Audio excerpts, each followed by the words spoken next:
Eu tive que pegar esse aqui porque ele tava na chuva. É o menorzinho de todos.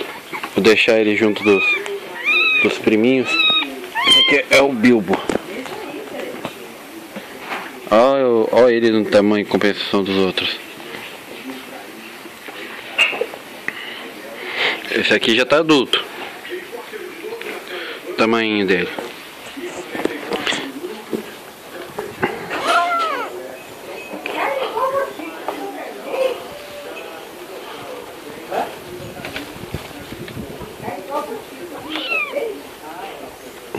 As patinhas dele. Esse aqui é o Bilbo. Calma. Calma. Não fica nervoso. Calma. E apesar de ele ter umas unhas grandes. Vamos filmar pra lembrar. Eu vou deixar junto com a mãe. Mãe dele lá certinho. Só que ela foge.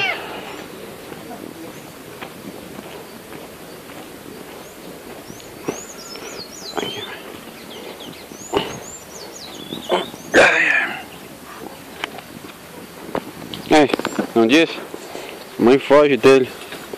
Tadinho.